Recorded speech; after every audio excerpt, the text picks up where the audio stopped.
seated. I like that you all were standing for me, but you may be seated. Well, I invite you all to take a big, deep breath right now. I know we are filled with so many emotions, both wonderful and sad, and everything in between. So take a deep breath as we gather together in this beautiful place for this final time. I have to say, this is my 11th year having this honor and privilege, and I have ridden the stagecoach with many remarkable WELS women. Many are sitting right here. And I just want to say that my first one, the first time I was here, Flori Fasinelli from the class of '54 spoke, and we had so much fun. She continued to tease me, even on stage, and I had only met her 10 minutes before. But one of the things that she talked about was she said that after she graduated from WELS, she was a math professor, or a math major, and after she graduated from WELS, she found her job, every single job, because of her WELS connection. And that's what it's all about.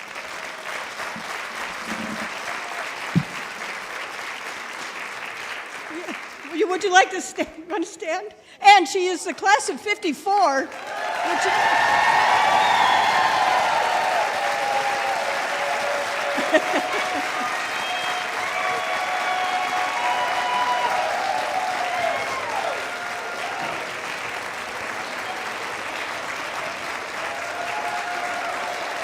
Shall we sing to her? Oh, class. Oh, Flori, we sing to you. You are so good. We'll praise your name and praise you too, and so we sing, hear what we hey! She represents the oldest class here, I think. Yeah. And she's an even.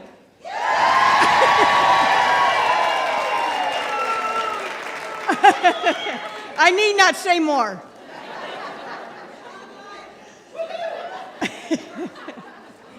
But again, let us come together. We are going to hear another wonderful presentation from MJ. I've enjoyed meeting her over the years, and I'm looking forward to it. So let us take a deep breath as we welcome the spirit of WELS here among us, the spirit of relationships, the spirit of connectedness, spirit of fun on this sacred land. Let us breathe deep,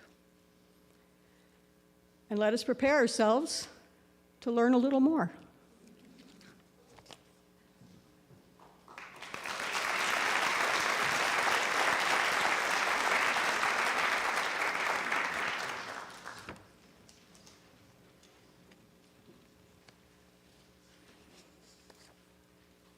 Good morning, everyone.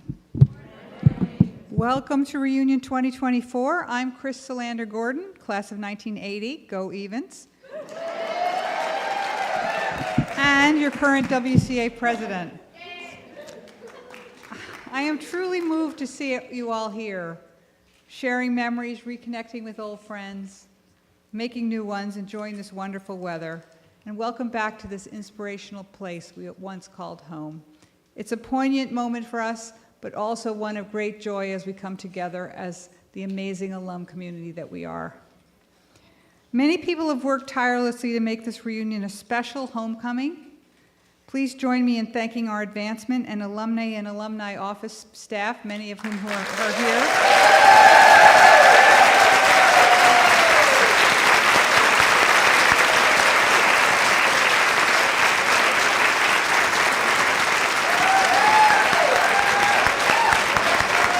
Well deserved.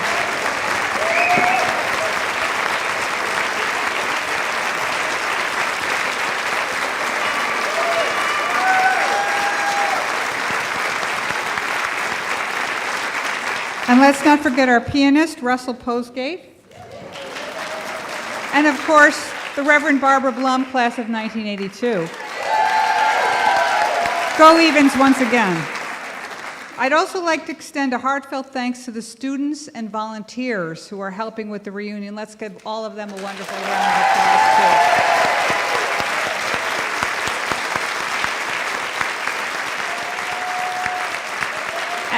And finally, a special shout out to the class of 1974. Congratulations on your 50-year milestone.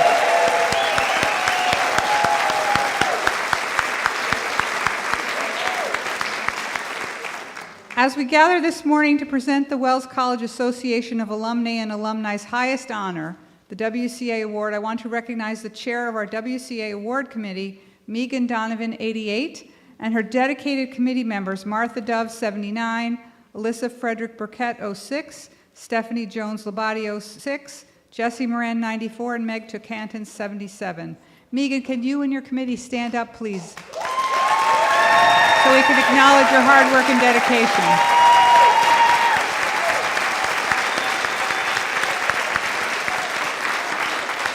Thank you. The WCA Award was established to recognize Wells alumni and alumni of high achievement in their professions and careers, in volunteer and community work, in service to their alma mater, or a combination of those endeavors. It honors those who have been uniquely empowered by their undergraduate experience, those who see their Wells education as providing a special foundation or sense of direction, and whose subsequent contributions reflect distinction on them as well as on the college. Ever since the award was first made in 1968, the committee has painstakingly considered, vetted, and researched a wide-ranging pool of nominees and has ultimately and unfailingly selected wonderful and deserving recipients. We are also joined by several past recipients this year. Please join me in recognizing the past recipients who are attending reunion this weekend, and if you're here in the room, could you please stand up? So Flori Fasinelli, 54, who received the award in 2013. Jane Marsh Diekman, 55, who's a 1997 recipient. She's here. Fiona Morgan Fine, class of 65, 2018. Twitchell Mitchell Goodman, class of 70, who received it in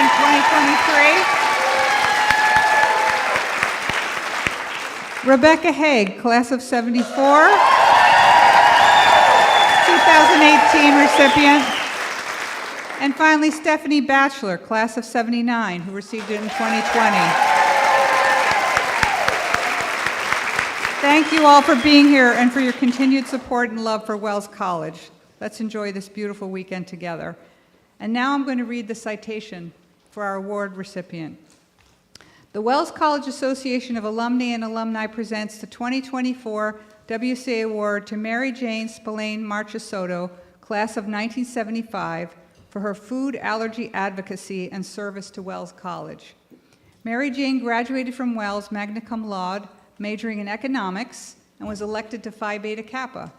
After receiving an MBA in finance at Columbia University School of Business, she entered the challenging banking field.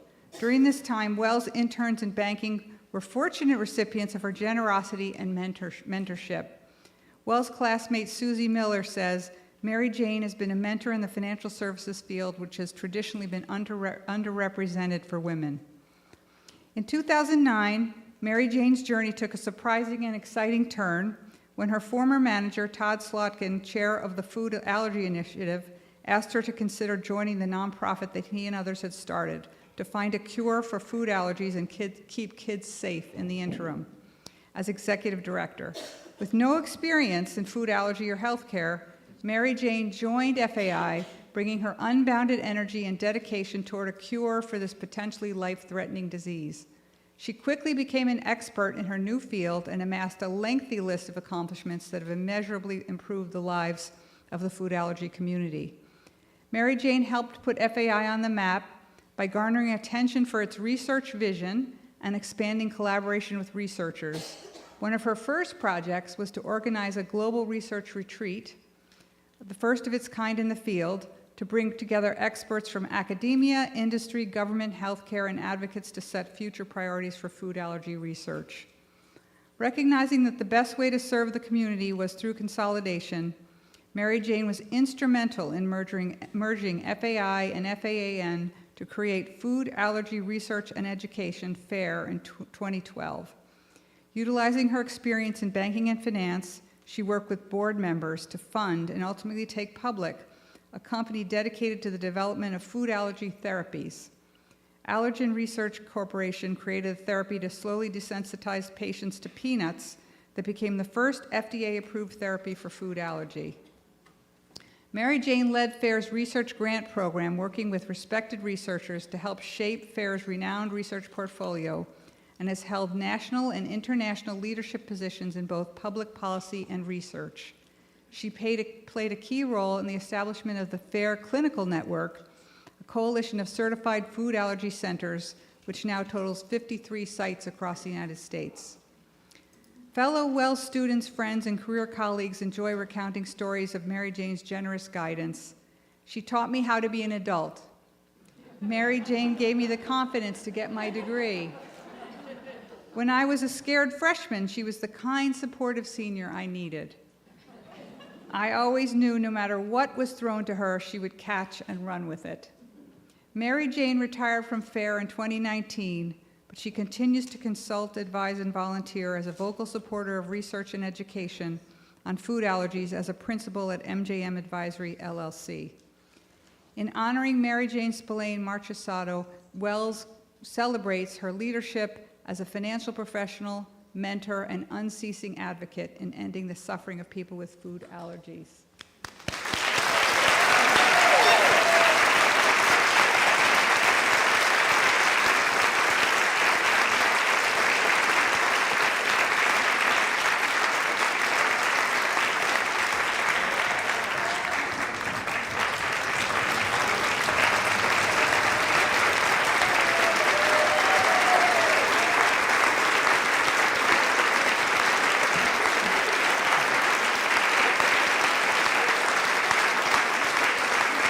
Please sit down. Please, thank you. Thank you very much. And thank you, Chris, for the very kind words of introduction. Like you, I'd like to thank everyone involved with pulling this weekend off. The news of April 29th transformed me from being the most recent recipient of this award to perhaps the last. I hope not. Initially, I thought about changing my talk, and then decided that continuity and tradition, instead of hearing yet another voice about what we all feel, was more important, and certainly more comforting. Circumstances are not what we expected, not what we envisioned, but it remains my great honor to be here. My talk today will elaborate on a lot of the things that Chris mentioned. When I tell people what I've been doing, their typical response is, wait a minute, nobody had peanut allergies when I was growing up. What's going on? Well, food allergies was not always recognized as a chronic disease. It was thought as something that was a nuisance, something that would resolve over time, but it's really not a byproduct of the modern age. Physical reactions were noted 5,000 years ago by the Chinese, later mentioned in the writings of such scholars as Hippocrates, Cato, Thomas More. But it wasn't until the 1970s that researchers really began to work in the field. Even then, only a handful of researchers worked. If you look at the data, 50 years ago, about 100 peer-reviewed journals were published each year. Today, that number is about 34,000 annually. Food allergies has also become more popular in the popular press. When I joined the field about almost 14 years ago, which is staggering to believe, I asked to read the daily clips, which is something I did every day in banking.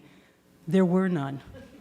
And I did some research, and the only article that existed was a planted article, an article that one of the advocates paid to have put in a journal, it was Newsweek, to raise awareness about allergies? Well, in an attempt to be more systematic and raise awareness, we commissioned a series of epidemiological studies, population-based studies. And then, based on the results of those studies, developed national educational campaigns, issued news releases, gave media interviews. So today, the parlance, the common language is, in the United States, food allergy affects about 8% of kids, or I turn that into a number, 1 in 13 kids or 2 in a classroom. About 40% of those children have multiple allergies, so it might be peanuts, eggs, shellfish. A large percentage also suffer from related comorbidities like atopic dermatitis or asthma. The economic cost annually to the United States is estimated at $25 billion, that's a B, each year. Increasingly, adults like you in this room are experiencing late onset of the disease. So are allergies more prevalent today, or are we just better at noting the symptoms? It wasn't until the late 1960s that researchers understood the mechanisms of the disease. And not until 1989 that a remarkable hypothesis called the hygiene hypothesis was put forth, which suggests that the lack of early exposure to microbes and pathogens actually encourages the increase of allergies, especially food allergies. That's important because I'm going to come back to it later. The diagnosis has also advanced rapidly since we were in college in the 70s. Today, proper diagnosis entails long family history, doing blood tests, skin prick tests, perhaps some cellular activation tests, and often the gold standard called the oral food challenge, where a patient is asked to take a little bit of the allergen that they have reacted to in the past, eat it until they react. Now, the problem with that is that it often results in anaphylaxis and requiring the application of life-saving epinephrine and perhaps a trip to the emergency room. And I've heard some horror stories of families that have gone through that scenario. So what do you do if you've been diagnosed as food allergic? Until fairly recently, the standard of care, and for many remains, avoidance. But avoidance is a simple word to say, but very, very difficult to implement. Avoidance requires extensive pre-planning, reading very, very confusing labels, asking lots of questions, and always carrying that EpiPen. Even with these precautions, a trip to the ER isn't ruled out. And again, I know too many horror stories. As a friend of mine said, there's no such thing as spontaneity in our families. Fortunately, there have been significant progress in the past, all of that gives rise to a great deal of fear and anxiety, for which there are very few trained mental health professionals. And that's a field that I'm not going to talk about, but has gotten more popularity these days. Fortunately, there's been significant progress in the past 14 years, both in therapeutic development and in prevention, giving people hope. If you read that rather lengthy bio, you heard that Todd Slotkin, former manager, asked me to consider coming to the charity that he and others had started. Some of you might remember Todd as a, let me get this right, Cornell Alpha Delta Phi during our area. His favorite fraternity job was to drive the red fire truck up the lake, and with his fraternity brothers holding on for dear life for the black tie, the semi-annual black tie croquet party on Maine with champagne. Every once in a while, I remain very close to Todd and his family. He'll ask me, yeah, so what's so-and-so doing at Wells? And I have to reach out to my network and find out. For almost 10 years, I had observed Todd and his family face the constant challenges of raising not only 4 kids, but boys, 3 of whom were food allergic. Even as he pursued a very, very successful banking career, chaired the FAI board, and raised a lot of money for food allergy research, education, and advocacy. When he talked to me about talking to the board, you know, I'd spent 30 years in banking, and I was quite frankly ready for a change. I thought about it, but never done anything serious. And I thought, why not? The worst that can happen is that I'll meet new people, and I'll learn something that I don't know about, and talk to them. So I did. But the conversations were compelling. The stories I heard, compelling. I quickly gave up my career in banking, closed that out, and embarked on a new world. Soon after I joined FAI, as you heard from Chris, we decided to hold the first of its kind research retreat. That came about because I asked one of the directors, right, how did you create this research portfolio? And I looked at this, which were cash flow obligations to me, and I said, what'd you do? What was the logic? I can't figure it out. And he said, oh, we were throwing spaghetti at the wall to see what would stick. Well, armed with some preliminary data, we said, now's the time to try to be more organized and bring order to the research and, importantly, to the spend. So we invited people some of whom may have spoken to each other, but never got in a room and spoke together to gain consensus. So we invited the researchers, the government, the NIH, the FDA. There was no industry, but we invited those that we thought might be interested, and patient advocates. First-time patient advocates were in the room to have this conversation. As I was here in Aurora with my husband Alan, who was on the board at the time, and we stopped at the gas station in Homer to get gas for the ride home, and I called that same director, and I said, you know, we're in big trouble. And he said, why? And I said, I invited everyone, and they're coming. Now we got to pull it off. And we did. It was a terrific conference. After several days of deliberations at the conference, which was held at Harvard Medical School in 2011, the group decided to focus on oral immunotherapy, which is one of the clinical trials, the research that FAI had funded. But as anyone involved with science, and I know, Chris, you do, you know this, that just because you decide to do something doesn't mean it's going to happen. And importantly for us, it was, would that path lead to, within the confines of how FDA defined the approval process, approval and the application, the development of a drug, the approval of the drug.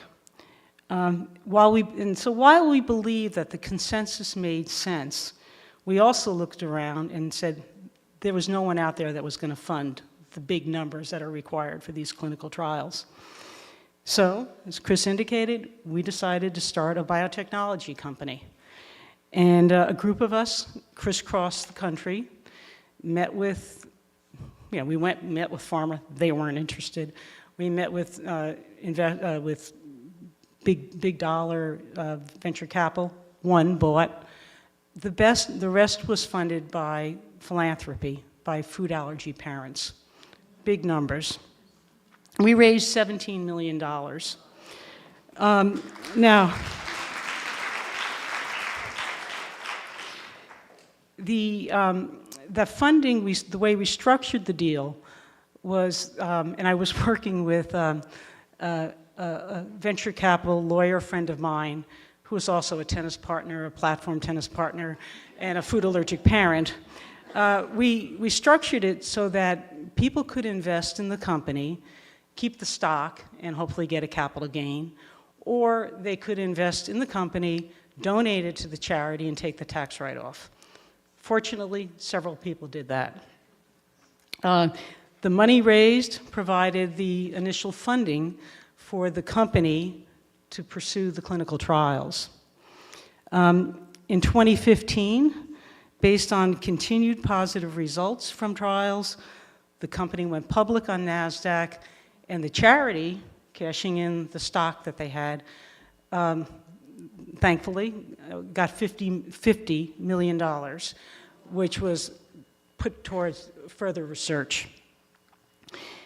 The FDA granted fast-track approval, which meant kind of expedited review. And in 2020, the company received, and I was fortunate to be at the FDA hearings, approval. Now, anyone who knows anything about FDA approvals, doing that in 6 years was probably unprecedented, but certainly fast.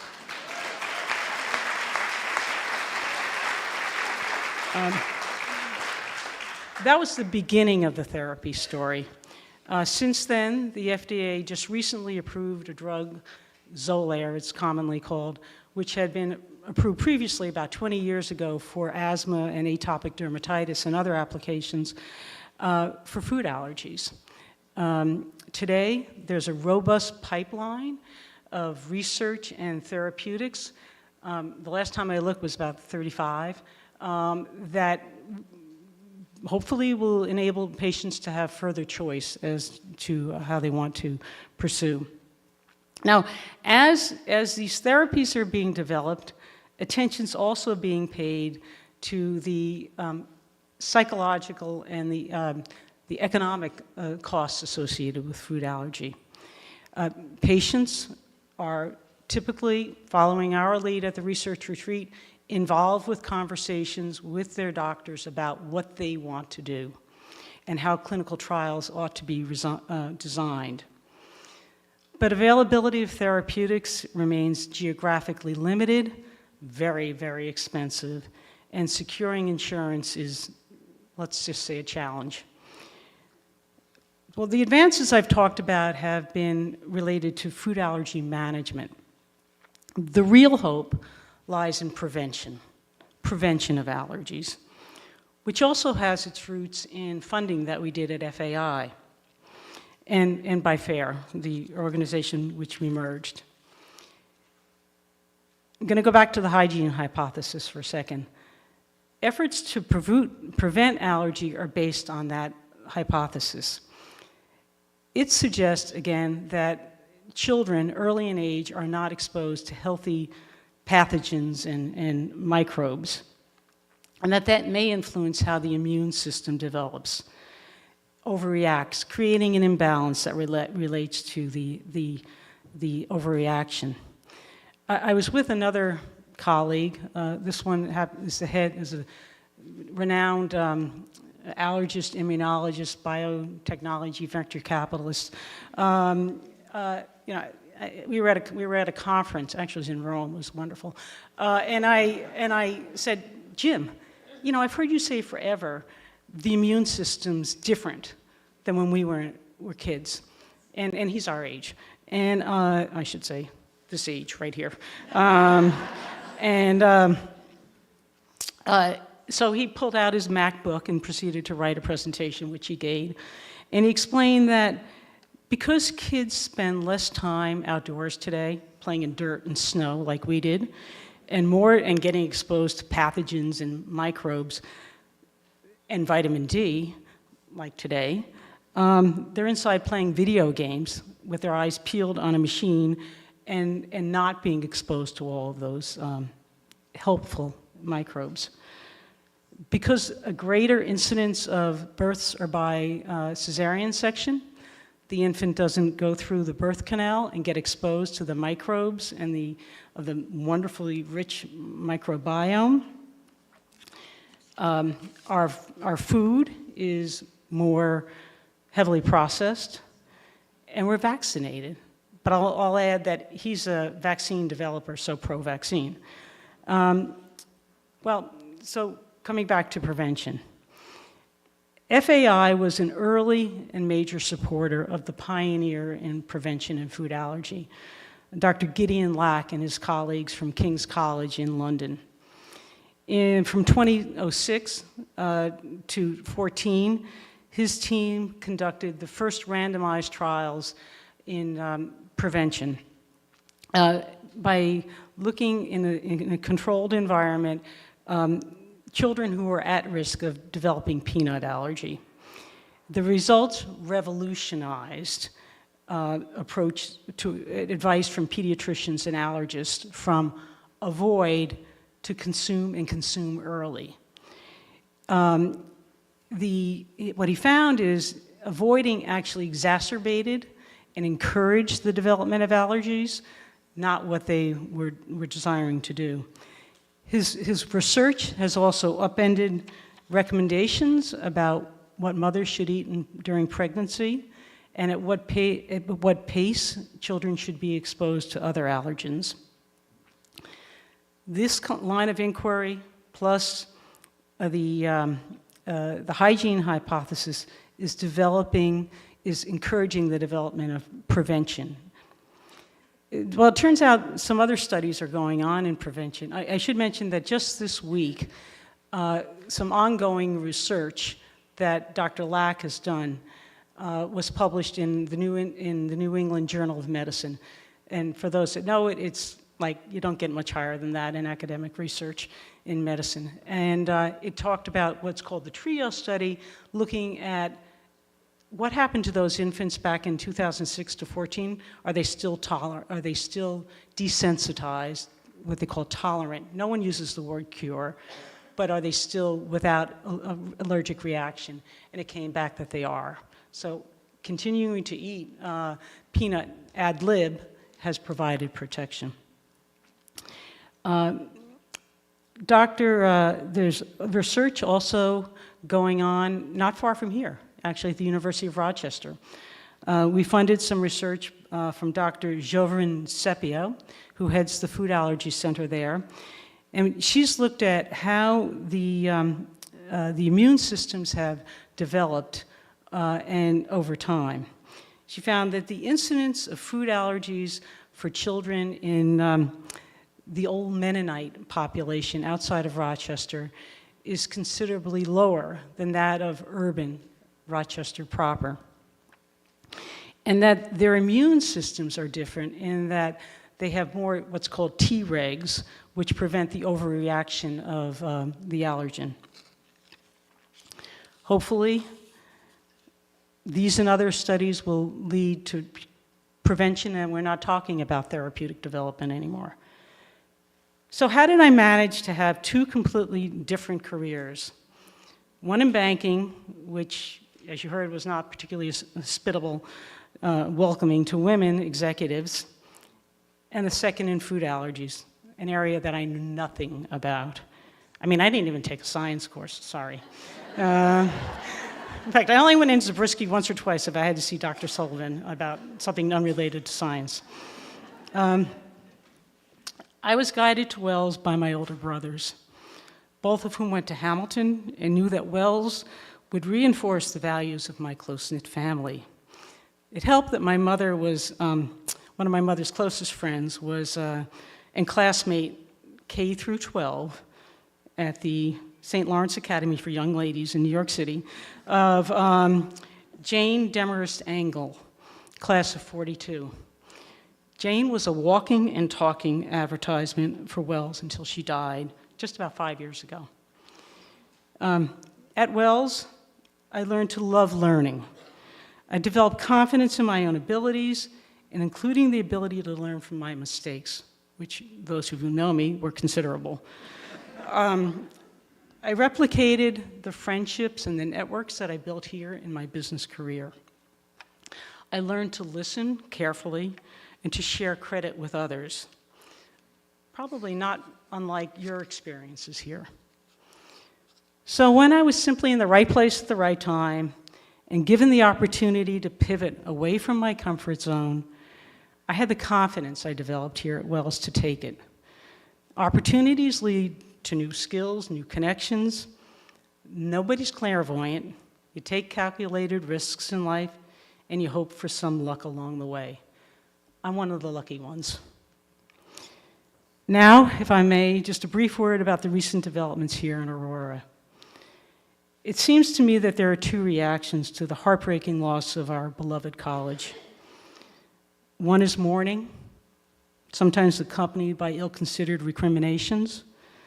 The other is appreciation and celebration of the fact that we had 4 years in this beautiful, peaceful place, that we made friendships for life here, that our education was superb, that our professors cared, they taught us, they didn't indoctrinate us, they took interest in their students, and we all left here prepared for whatever it is we chose to do next. I choose to appreciate and to celebrate, and I consider myself incredibly lucky to be a Wells graduate, and I'll cherish it for the rest of my life. Finally, I would like to thank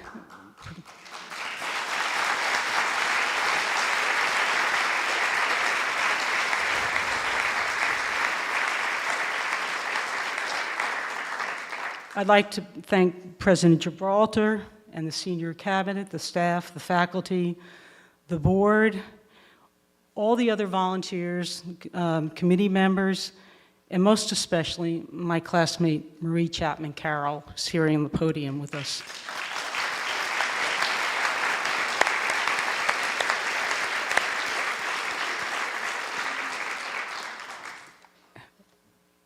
They did everything they could, not only to preserve Wells, but to make sure it thrived, that it more than survived, it thrived.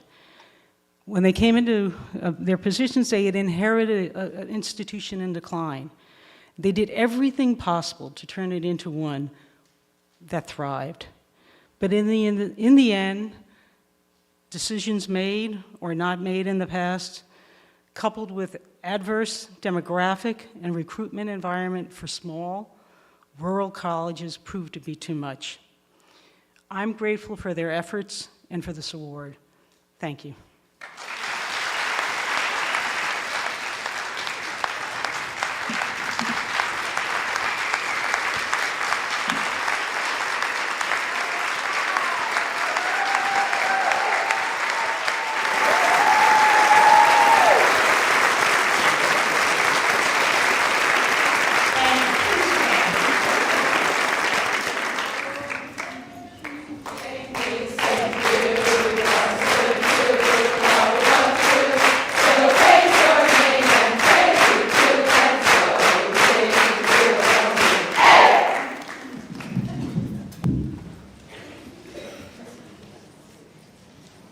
MJ, your journey epitomizes the very essence of the Wells College motto, to advocacy. Your remarkable career and dedicated service have not only set a high standard for excellence, but have profoundly impacted the lives of many, both within our Wells community and far beyond. It is my profound privilege to stand before you today as we honor an extraordinary alumna of Wells College, Mary Jane Spellane Marchisotto, class of 1975, with the 2024 Wells College Association of Alumna and Alumni Award. Mary Jane's career in the financial services industry, including significant roles as vice president at Citibank and executive director at Morgan Stanley, showcased her expertise and leadership in a field traditionally underrepresented by women. During this time, I want to highlight that she generously mentored numerous Wells interns, offering them not only guidance, but also the confidence to pursue their aspirations. And remarkably, in 2009, MJ joined the Food Allergy Initiative as executive director. Despite having no prior experience in food allergies or healthcare, she quickly became a leading national expert and an indefatigable advocate. Under her leadership, FAI gained national recognition for its research vision and collaborative efforts. One of her early achievements was organizing the first global research retreat for food allergy, bringing together experts from diverse fields to set future research priorities. Mary Jane's strategic vision and leadership were instrumental in the merger of FAI with the Food Allergy and Anaphylaxis Network, creating food allergy research and education in 2012. and her financial acumen was pivotal in founding Allergy Research Corporation, leading to the development of the first FDA-approved therapy for food allergy known as Immune Therapeutics. Throughout her tenure at FAIR, Mary Jane led numerous groundbreaking initiatives. She established the FAIR Clinical Network, expanded the organization's research grant program, and created the FAIR Patient Registry. Her efforts have significantly advanced the field of food allergy research and improved the lives of countless individuals and families. Her influence extends beyond her professional achievements. She's been a mentor and a guide to many, instilling confidence and providing invaluable support. Her colleagues and mentees describe her as a force of nature, which I can attest to, a dedicated mentor and a visionary leader. Even in retirement, did you retire? Nah. Mary Jane continues to consult, advise, and advocate for food allergy research and education through MJM Advisory LLC, her work on a global research study, and the creation of a network of food allergy centers of excellence further demonstrate her unwavering commitment to this cause. Today, as we celebrate Mary Jane, we're reminded of the transformative power of a WELS education. Her journey from our campus to the pinnacle of finance and then to the forefront of food allergy advocacy underscores the value of critical thinking, compassionate action, and committed service. Mary Jane, your achievements inspire us all. Your dedication to mentorship, your pioneering work in food allergy advocacy, and your steadfast commitment to making the world a better place reflect the highest ideals of WELS College. On behalf of the entire WELS community, I extend our deepest gratitude and heartfelt congratulations.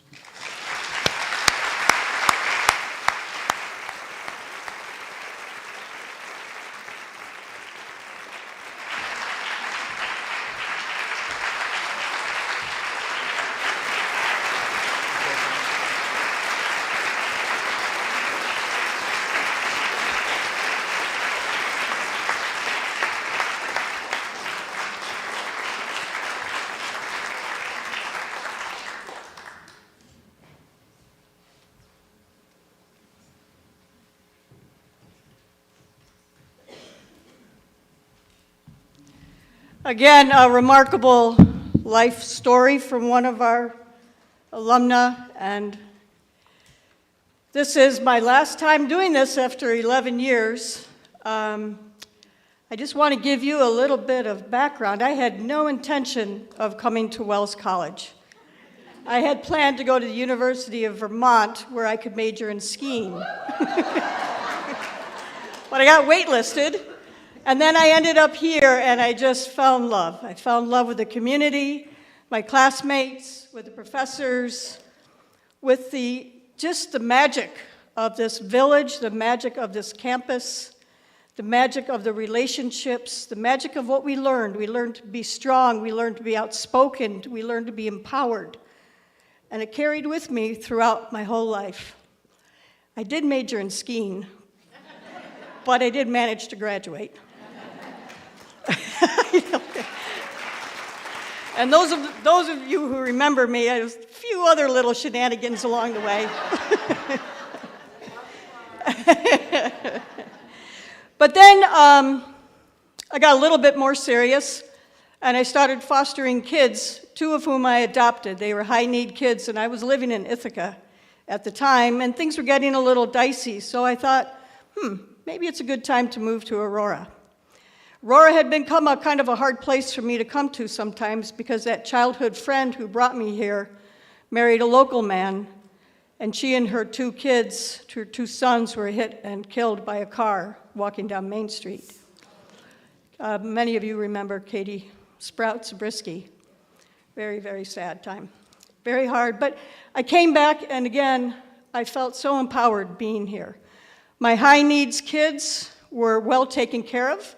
That first time when I came here to give my first invocation and benediction, We had just moved here a couple of months ago, and some of the older kids had brought my young son down to go swimming at the lake. And as I'm driving here, I saw a pair of black socks in the road. And I knew whose black socks those were.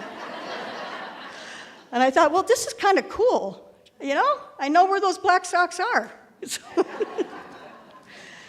So it has been quite a journey. I've also been so supported by this campus that 11-year-old who lost his socks now works for Wells College. Pretty remarkable.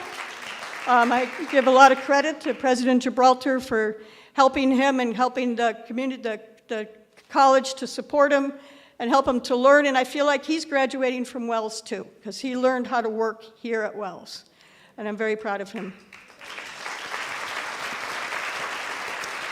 I also fostered 3 unaccompanied refugee youth from Afghanistan who were also embraced by this community. They worked at Wells College in the dining hall, and one actually, sadly, is a rising senior here at Wells and is now going to go to Hobart.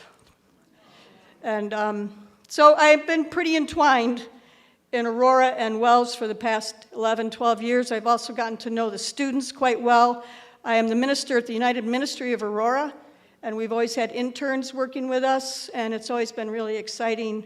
And I've been able to do the invocation and graduation, or invocation and benedictions for the graduations. So there's a lot of emotion here, but what I carry with me leaving this place, and I also, just before I do that, I want us to keep in mind the faculty who have been so affected by this new development, for the students, for the seniors who were expecting to graduate together, play soccer together, for the lacrosse team that was the #1 championship and ready to continue, for the arts program that was developing, for the theater and performances that we've seen here, for all the events and presentations that this incredible faculty have brought to this campus and that we as a community have been invited to. And I want us to remember the freshman class who were devastated. I remember we had a lament at the church, and they said, we finally found our family. We found this is our Wells family, and now we have to go and find another family as sophomores. There's a lot of legitimate hurt, a lot of legitimate frustration, a lot of legitimate feelings for those of us who are still connected to this school, to this campus. But what we take from here is not only the legacy of Wells, there is a legacy that goes even deeper here. To the Gayacono nation, the indigenous nation that lived here for so long. To the freedom fighters movement, of which Aurora was a part. To the women's movement, of which Aurora was a part. We carry that legacy with us. So as we go forward from here, let us hold that dear. Let us hold all that Wells made us dear. And I want to end with something that I read at the commencement. It was a Wells Song of the Sycamore, written by the class of 1936 for the 1934 annual song contest. In quiet evening, beyond the western shore, soft golden sunset outlines the sycamore. Guarding our college with branches spreading wide, tall, strong, and stately, with past of Wells allied. And students passing by, through the years they come and go. They come from afar, with the 4 winds that blow. And the tree joins them all beneath its boughs. And when the sunset has faded, the moon comes with the night. Hardy old branches, shining silverly white. And still in the shadows, the tree is watching on. looking to the future, and guarding the days now gone. So I wish you all the very best. I wish you all much love, and I hope we find ways to meet again. God bless you. Shalom, salam, pax, peace, namaste, and may the force be with you.